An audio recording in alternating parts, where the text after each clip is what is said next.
দুই রকমের ডাল দিয়ে বন্ধুরা আজকে তোমাদের সঙ্গে সম্পূর্ণ নতুন ধরনের একটি রেসিপি শেয়ার করছি, যেটি কম সময়ের মধ্যে তৈরি করে নেওয়া যায় অল্প উপকরণ দিয়ে, কিন্তু খেতে হয় দুর্দান্ত। বাচ্চা থেকে বয়স্ক সবার জন্য ভীষণভাবে স্বাস্থ্যকর, এবং তাছাড়াও তোমরা যারা ওজন নিয়ন্ত্রণে রাখতে চাইছো, শরীর স্বাস্থ্য ভালো রাখতে চাইছো, তাদের জন্য ভীষণভাবে উপযোগী। তো এর জন্য আমাদের লাগছে মুগের ডাল এবং মুসুর ডাল। আমি সমপরিমাণ নিয়েছি দুটো রকমই ডাল, তবে আলাদা আলাদা বাটিতে। প্রথমে মুসুর ডাল জল দিয়ে ধুয়ে নেওয়ার পর জলে ভিজিয়ে রাখলাম 10 থেকে 20 মিনিটের জন্য। আর তারপরে অন্য একটা বাটিতে মুগের ডাল নিয়েছি এবং তার সঙ্গে হাফ চা চামচের মতো মেথি দানা অ্যাড করেছি, দিয়ে একসাথে আমি জল দিয়ে ধুয়ে নিচ্ছি। বার কয়েক যেমনভাবে ডাল ধুতে হয় ঠিক সেভাবেই ধুয়ে নেওয়ার পর আমি ডালগুলো ডুবে থাকে সেই পরিমাণ জল দিয়ে মুগের ডালটা ভিজিয়ে রাখছি 1 ঘন্টার জন্য। এই রেসিপির জন্য 1 ঘন্টা ভিজিয়ে রাখলেই যথেষ্ট, তবে তোমাদের হাতে বেশি সময় থাকলে অবশ্যই বেশিক্ষণ ভিজিয়ে রাখলেও কোনো অসুবিধা নেই। তো এরপরে আমি একটা কড়াই বসিয়ে নিয়েছি, আর তার মধ্যে নিয়ে নিলাম হাফ চা চামচ সর্ষের তেল। তেল গরম হতেই ফোড়নে দিয়ে দিলাম কালো জিরে হাফ চা চামচের মতো, এবং কিছু কুচানো রসুন এবং কাঁচা লঙ্কা। মোটামুটি 4-5 কোয়ার মতো রসুন কুচিয়ে নিয়েছি, আর স্বাদ অনুযায়ী লঙ্কাটা ব্যবহার করেছি। একসঙ্গে একটু নাড়াচাড়া করার পরেই অ্যাড করে দিলাম বিনস। আমি এখানে মোটামুটি হাফ কাপের মতো বিনস একদম মিহিভাবে কুচানো সেটা অ্যাড করে দিলাম। যেহেতু বিনস সিদ্ধ হতে একটু বেশি সময় লাগে, সেজন্য প্রথম দিকেই অ্যাড করে দিলাম এবং একসঙ্গে করে একটু নাড়াচাড়া করলাম যাতে কাঁচা ভাবটা চলে যায়। আর তারপরেই দিয়ে দিলাম গ্রেট করা গাজর এবং অল্প একটু ক্যাপসিকাম। তোমরা এখানে নিজেদের পছন্দ অনুযায়ী সবজি যেগুলো ঘরের মধ্যে রয়েছে সেই ধরনের সবজি অবশ্যই ব্যবহার করতে পারো। তো সমস্ত কিছু আমরা কষিয়ে নেব, তবে এই সময় একটু মশলা ব্যবহার করছি, যার মধ্যে রয়েছে হাফ চা চামচের মতো হলুদের গুঁড়ো এবং ভাজা মশলার গুঁড়ো। ভাজা মশলার মধ্যে রয়েছে জিরে, ধনে এবং এলাচ, লবঙ্গ একসাথে শুকনো খোলায় ভেজে গুঁড়ো করা, সেটা নিয়েছি হাফ চা চামচ। দিয়ে একসাথে করে সমস্ত কিছু একটু কষিয়ে নিচ্ছি। এই পর্যায়ে আঁচ রেখেছি একদম মাঝারিতে। তো দেখো বেশ একটু মোটামুটি কষানো হয়েছে, সেই সময়তেই আমি অ্যাড করে দিচ্ছি মুসুর ডাল, যেটা আমরা 20 মিনিটের মতো ভিজিয়ে রেখেছিলাম। সেই ডালটা পুরোটাই জল সমেতই অ্যাড করলাম। ডাল ভেজানোর সময় আমি খুব একটা বেশি পরিমাণ জল অ্যাড করিনি, আর এই জলটা কিন্তু ফেলেও দিইনি। সেই জল সমেত ডালটাই নিয়ে নিলাম, আর একসাথে করে সমস্তটা মিশিয়ে নিচ্ছি।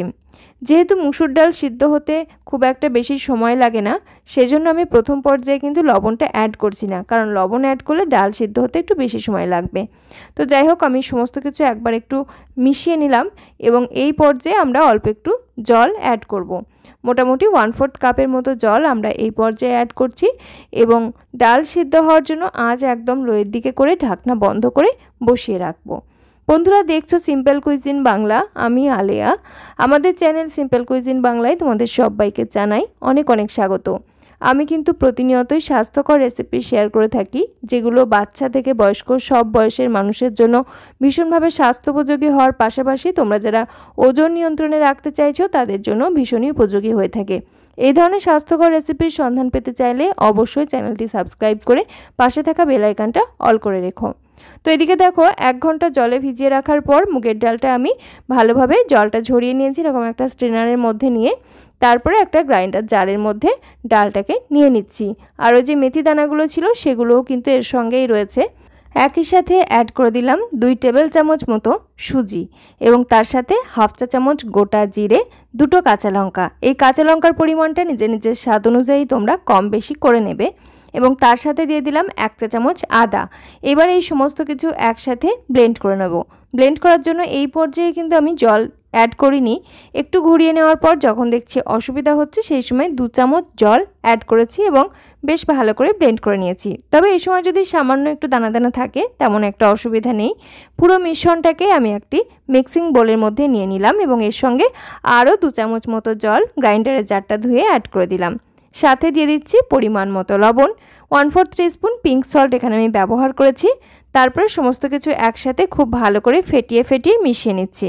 এই ফেটানোর কাজটা মোটামুটি 1.5 থেকে 2 মিনিট ধরে একটু ভালো করে ফেটিয়ে নিলে ভালো হয়, বেশ ফ্লপি একটা ব্যাটারে পরিণত হয়। আর এরকম একটু ভালো করে ফেটিয়ে নিলে আমাদের রেসিপিটা খেতেও কিন্তু ভীষণই সুন্দর হয়, কোনো রকম বেকিং পাউডার বা বেকিং সোডার ব্যবহার ছাড়াই। এদিকে আমরা যে মুসুর ডাল সিদ্ধ হতে দিয়েছিলাম একদম কম আঁচে বসিয়ে রেখেছিলাম, তবে মাঝে আমি 2বার নাড়াচাড়া করে নিয়েছিলাম। তো দেখো এটা বেশ সুন্দর করে সিদ্ধ হয়ে এসছে ডালটা। এই পর্যায়ে অ্যাড করে দিচ্ছি একটি মাঝারি মাপের মিহিভাবে কুচানো টমেটো এবং দিয়ে দিচ্ছি পরিমাণ মতো লবণ। এতক্ষণ কিন্তু আমরা এই ডালের মধ্যে কোনো রকম লবণ দিইনি, একদম শেষের দিকে এই পর্যায়ে অ্যাড করে দিলাম। আর সব কিছু ভালো করে মিশিয়ে নেওয়ার পর মোটামুটি 1.5 থেকে 2 মিনিটের মতো লো আঁচে বসিয়ে রাখছি, যাতে টমেটোটা ভালো করে সিদ্ধ হয়ে যায়। তো আমি মোটামুটি 2 মিনিটের পর ঢাকনাটা খুলে নিলাম আর এই পর্যায়ে অ্যাড করে দিচ্ছি মিহিভাবে কুচানো খানিকটা ফ্রেশ ধনেপাতা। ভীষণ সুন্দর একটা ফ্লেভার আসে, এটা হাতের কাছে না থাকলে ব্যবহার করার প্রয়োজন নেই, তবে থাকলে অবশ্যই অ্যাড করবে। ভালো করে মিশিয়ে নিচ্ছি আর দেখে বুঝতেই পারছো ডাল কিন্তু খুব ভালোভাবে সিদ্ধ হয়ে গেছে। এটাকে আমি এখন ঠান্ডা করে নেব। তো ঠান্ডা হয়ে যাওয়ার পর দেখা যাচ্ছে বেশ শক্ত একটা ডোয়ের মতো তৈরি হয়েছে। তো দেখো বেশ শক্ত একটা টাইট মন্ডের মতো হয়ে গেছে। এটাকে আমি সমান দুটো পোর্শনে ভাগ করে নিচ্ছি। এরকম একটু পাতলা করে এরকম একটু গড়ে রেডি করে এক সাইডে রেখে দিচ্ছি। বন্ধুরা, আমাদের আজকের এই রেসিপিটি সম্পূর্ণ ইউনিক, আমি প্রথমেই বলেছি, এবং তোমরা যদি সম্পূর্ণ নিরামিষভাবে বানাতে চাও সেক্ষেত্রে কিন্তু মুসুর ডালের পরিবর্তে নিজেদের পছন্দ অনুযায়ী অন্য কোনো ডালও ব্যবহার করতে পারো।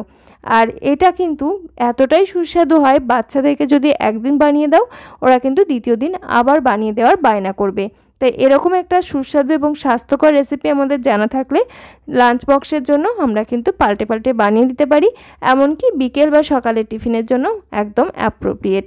তো দেখো আমি এরকম একটা স্যান্ডউইচ মেকার নিয়েছি। তোমাদের কাছে এরকম যদি স্যান্ডউইচ মেকার না থাকে নর্মাল প্যানেতেই কিন্তু সুন্দরভাবে একই রকমভাবে বানিয়ে নেওয়া যাবে। তো প্রথমে আমরা মুগ ডালের যে ব্যাটারটা বানিয়ে রেখেছিলাম সেটা এরকম একটু পাতলা করে লেয়ার দিয়ে নিচ্ছি, একটু পাতলা করে দিয়ে নিচ্ছি যাতে এটা খেতে ভালো লাগে। বেশি মোটা হয়ে গেলে কিন্তু খেতে খুব একটা ভালো লাগবে না। আর এই মুগ ডালের সঙ্গে আমরা কিন্তু মেথি ব্যবহার করেছিলাম, যার জন্য ভীষণ সুন্দর একটা ফ্লেভার পাওয়া যাচ্ছে, যেটা এই রেসিপিতে দারুণ লাগে। মধ্যেখানে দিয়ে দিলাম মুসুর ডালের ওই মন্ডের মতো যেটা আমরা বানিয়ে রেখেছিলাম সেটা দিয়ে দিলাম পুর হিসেবে, এবং তার উপরে আরও কিছুটা মুগ ডালের ব্যাটার একটু পাতলা করে দিয়ে এটাকে কভার করে দিচ্ছি। এইভাবে করে যদি একটা কম্প্যাক্ট স্যান্ডউইচ বানিয়ে নেওয়া যায়, এটা প্রোটিন থাকছে প্রচুর পরিমাণে, ফাইবার থাকছে প্রচুর পরিমাণে এবং হেলথের জন্য ভীষণই ভালো। তবে অবশ্যই আমি এখানে বলবো মুসুর ডালের পরিবর্তে তোমরা আলুর ওই পুর কিন্তু বানিও না যারা ওজন নিয়ন্ত্রণে রাখতে চাইছো, কারণ ওজন নিয়ন্ত্রণে রাখার ক্ষেত্রে আলু খুব একটা কিন্তু সহকারী ভূমিকা পালন করে না। এবারে আমরা মাঝারি আঁচে এগুলোকে একটু গ্রিল করে নিচ্ছি।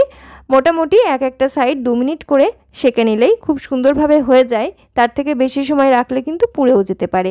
মাঝারি আঁচে বোথ সাইড 2 মিনিট করে টোটাল 4 মিনিট সময় লাগছে একটা স্যান্ডউইচ আমাদের তৈরি করে নিতে। তোমরা যদি নর্মাল প্যানেতে করো সেক্ষেত্রে ফার্স্ট একটা লেয়ার দিয়ে নেওয়ার পর মুসুর ডালের ওই পোর্শনটা দিয়ে নেবে এবং তার উপরে সেটাকে কভার করে গোল গোল যেমনভাবে প্যানকেক বানানো হয় অনেকটা সেরকম করে সেঁকে নেবে এপিটোপিট, তাহলেই সুন্দরভাবে তৈরি হয়ে যাবে। তো সেরকম রেসিপি কিন্তু আমি অলরেডি শেয়ার করেছি, ওই ধরনের রেসিপি আইডিয়া অলরেডি আমি আমার চ্যানেলে শেয়ার করেছি। তো দেখো এটা হয়ে গেছে, আমি তুলে নিলাম এবং একটু ঠান্ডা করে নেব। তো এরকম করে স্যান্ডউইচগুলো আমরা প্রাপ্তবয়স্ক মানুষের জন্য একটি করে দিতে পারি এবং এর সঙ্গে কিছু ফ্রুটস স্যালাড বা এর সঙ্গে একটা এগ, বয়েলড এগ এসব রাখা যেতে পারে। হেলদি ডায়েটের ক্ষেত্রে ব্রেকফাস্টে নেওয়া যেতে পারে, বিকেলের টিফিনে নেওয়া যেতে পারে, এমনকি ডিনারে এটা কিন্তু একটা নেওয়া যেতে পারে। তাছাড়াও লাঞ্চ বক্সের জন্য একদম আদর্শ। আমি কিন্তু আজকে এটা লাঞ্চ বক্সেই প্যাক করে দেব। আর আমরা এখানে যে সমস্ত ইনগ্রেডিয়েন্টস ব্যবহার করেছি প্রত্যেকটাই কিন্তু স্বাস্থ্যসম্মত এবং ওয়েট লস ডায়েটের ক্ষেত্রে ভীষণই হেল্পফুল। তোমরা যারা ওয়েট লস জার্নির মধ্যে রয়েছো তারা অতি অবশ্যই এই রেসিপি ফলো করতে পারো। এভরিডেও করা যেতে পারে, সপ্তাহে 2-3 দিনও করা যেতে পারে। নিজেদের ইচ্ছে অনুযায়ী টেস্ট বদল করার জন্য অবশ্যই এই রেসিপি তোমরা ট্রাই করে দেখতে পারো। আমি তোমাদের কেটে দেখিয়ে দিলাম, ভিতর থেকে কিন্তু খুব সুন্দরভাবে রেডি হয়ে গেছে আর বেশ একটা উপর থেকে হালকা একটা কালারও ধরেছে, যার জন্য খেতে দুর্দান্ত লাগে। আর আমরা এখানে মেথি ব্যবহার করেছি, মুগ ডাল মেথি মিলেমিশে একটা দারুণ সুন্দর ফ্লেভার এসছে। আর আমাদের ওজন নিয়ন্ত্রণে রাখতে এমনকি কনস্টিপেশনের ক্ষেত্রেও কিন্তু মেথি ভীষণ হেল্প করে। প্রত্যেক দিন যদি হাফ চামচ করে মেথি খাওয়া যায় বা মেথি ভেজানো জলটা খাওয়া যায় একদম এমটি স্টমাকে, ভীষণ কিন্তু হেল্পফুল হয়, সমস্ত রকম হেলথ ইস্যুসের ক্ষেত্রেও কিন্তু ভীষণভাবে হেল্প করে। এর সঙ্গে আমি কিছুটা টক দই রেখেছি আর রেখেছি শসা, লাঞ্চ বক্সের জন্য প্যাক করে দিলাম। অফিস লাঞ্চ বক্সে দেওয়া যেতে পারে কিংবা বাচ্চাদেরকে স্কুলের লাঞ্চ বক্সেও দেওয়া যেতে পারে।